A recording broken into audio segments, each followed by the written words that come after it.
ഇത് തന്നെയാണോ സഖാവിന്റെ പണി? എന്ത്? ഈ വഴിതടയില് ഇത് തന്നെയാണോ സഖാവിന്റെയും പണി? എന്ത്? എന്റെ പുറകെ നടന്ന് കാശ് കൊടുക്കല്. എന്നാ ഒരു നീണ്ട ലിസ്റ്റ് അങ്ങോട്ട് തരാൻ കൊടുക്കോ? എന്റെ ചങ്ങാതി, ഇതൊക്കെയല്ലേ മനുഷ്യന്മാര് തമ്മിലുള്ള ഒരു ജീവിതം. ഉള്ളവൻ ഇല്ലാത്തവന് കൊടുക്കണമെന്നല്ലേ നിങ്ങളുടെ ബൈബിൾ വരെ പറഞ്ഞിട്ടുള്ളത്.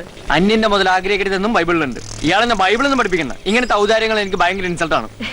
ഇതൊരു തരം മിഥ്യാഭിമാന. സഖാവിന്റെ ഫാദർ ഹോസ്പിറ്റലാന്ന് അറിഞ്ഞപ്പോ ഞാൻ വന്നത് ഹോസ്പിറ്റൽ ബില്ല് തരാനൊന്നും അല്ല, ഒരു മര്യാദ. വന്നപ്പോ അവിടുത്തെ സാഹചര്യം എനിക്ക് മനസ്സിലായി. എന്റെ കയ്യിൽ കുറച്ച് കാശും ഉണ്ടായിരുന്നു. ബില്ലടക്കട്ടെ ചോദിച്ചപ്പോ ആരും വേണ്ടാന്നും പറഞ്ഞില്ല. സഖാവിന് അത് ഇൻസൾട്ട് ആയെങ്കിൽ സോറി, എന്റെ കാശ് ഇപ്പൊ ഇങ്ങനെ തിരിച്ചു തന്നേക്കും. ഇപ്പൊ കയ്യിലില്ലെങ്കിൽ വൈകിട്ട് കോളേജ് കഴിഞ്ഞാൽ വീട്ടിൽ വരാം, അപ്പൊ തന്നാ മതി. ഇന്നോ? ഇന്ന്. ഇന്നിപ്പോ പെട്ടെന്ന് എന്റെ അടുത്ത് തരാൻ പറഞ്ഞാ എനിക്ക് പിന്നെ എപ്പ തരും? ഒരാഴ്ചക്കുള്ളിൽ തരാം. അപ്പൊ ഒരാഴ്ച വരെ എന്റെ പണം സഖാവിന് വേണം അല്ലേ?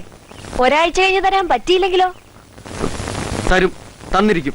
എവിടുന്ന്? സഖാവിന്റെ വീട്ടിലെ അവസ്ഥ എനിക്കറിയാം. അമ്മാമ്മ എന്നോടെല്ലാം പറഞ്ഞു.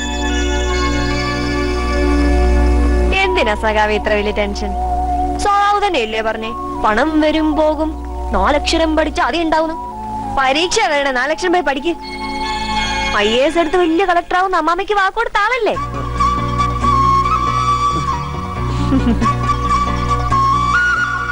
അതുകൊണ്ട് എന്റെ കാശ് സാവകാശം തന്നാ മതി മാഷേ, അതും ഇൻസ്റ്റാൾമെന്റ് ആയിട്ട്. ഓക്കേ?